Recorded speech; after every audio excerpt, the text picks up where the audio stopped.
Aujourd'hui, nous parlons sur la gestion du temps et des priorités. Vous savez, l'année ne se calcule qu'en fonction des secondes, des minutes, des heures, des jours, des semaines. Ainsi donc, c'est la gestion de ces minutes, c'est la gestion de ces semaines, de ces jours qui constitue un facteur de réussite pour qu'on puisse dire que l'année a réussi ou pas. Du coup, c'est le tout premier pas qu'on fait au cours d'une année qui, quelque part là, définit comment on va gérer son temps le jour qui vient. Alors, aujourd'hui, on va vous parler sur comment gérer son temps et réussir à atteindre les objectifs attendus. Objectifs personnels et objectifs professionnels. On est ensemble? On est prêt? Est-ce qu'on peut y aller?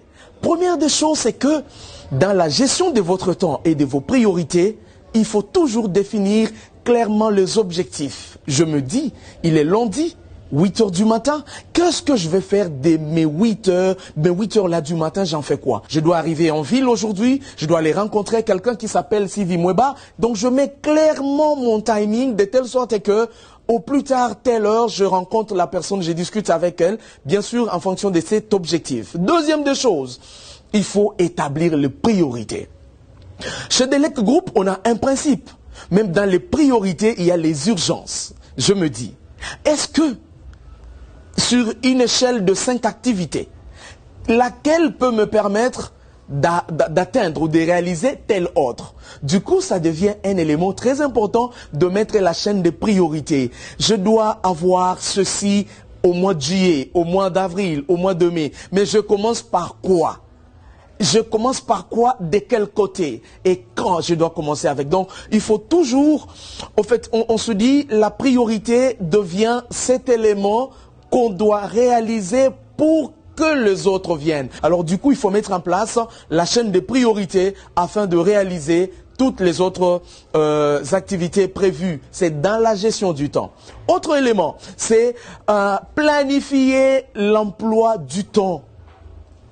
Ce n'est pas parce que j'ai 24 heures que je peux me permettre de faire n'importe quoi. C'est pourquoi beaucoup de personnes échouent.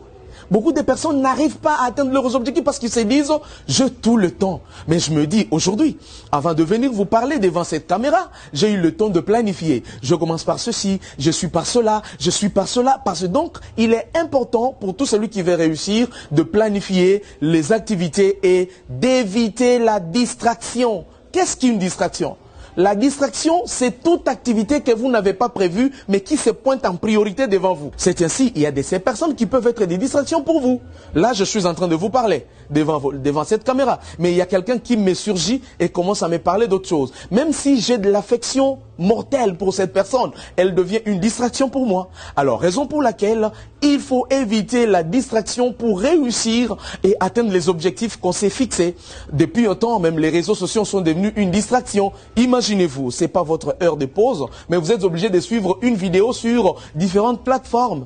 Du coup, ça devient une distraction et vous n'aurez pas l'occasion de réaliser les objectifs de la journée. Et vous retrouverez, il est 16 heures. Il est mois d'avril, il est mois de mai, vous n'avez encore rien fait. Et puis, au-delà des personnes, au-delà des réseaux sociaux, il y a aussi d'autres situations qui deviennent comme des distractions pour vous. Imaginez-vous, vous êtes focus sur un projet. Et puis, ce qui surgit, c'est un problème familial qui vient vous distraire, vous détendre, ou bien vous attirer dans les stress et autres. Ça devient une distraction. Bref, une distraction peut être positive, c'est-à-dire elle vous plaît. Toutefois, elle peut être négative, c'est-à-dire elle vous blesse. Mais connaissant votre vision et connaissant ce que vous devez réaliser, mettez de côté toute situation que vous n'avez pas prévue, mais qui surgit, avantageuse comme désavantageuse. Il faut toujours l'analyser. Et puis pour terminer, il faut être lucide avec ce que vous faites vous-même. Il faut savoir classer l'importance de ce que vous faites. C'est un élément très très important. Ce n'est pas parce que, je pense qu'il y a même un écrivain qui a dit « Tout m'est permis, mais tout n'est pas utile et tout n'est pas important ». C'est un élément très très très important à savoir. Est-ce que, aujourd'hui, tout ce qui se pointe autour de vous constitue une importance vitale pour vous? Je ne pense pas. En fonction de votre vision, déterminez qui doit vous accompagner. Qu'est-ce qui doit vous accompagner? Et qui doit être avec vous dans le secret le plus profond? Ça, c'est un élément très très important. Alors, donc, voilà les quelques éléments. Ce n'est pas exhaustif. c'est juste l'imitatif qu'on a essayé de citer, ce qui est prioritaire, ce qui est fondamental. Donc les quelques éléments fondamentaux, le principe fondamentaux sur base desquels vous pouvez vous dire je gère mon temps et je vais réussir à atteindre les objectifs professionnels, personnels, individuels, familiaux au cours de cette année, c'est ce qu'elle vient de vous donner. Alors, voulez-vous avoir des détails? Abonnez-vous sur nos plateformes d'Elect Group, TikTok, Facebook, LinkedIn, Twitter, YouTube.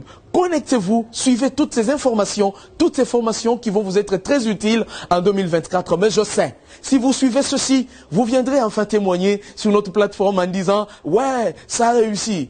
Et voilà, donc nous vous invitons à vous abonner et à suivre toutes ces informations et à liker et à faire un commentaire. Merci, à la prochaine occasion.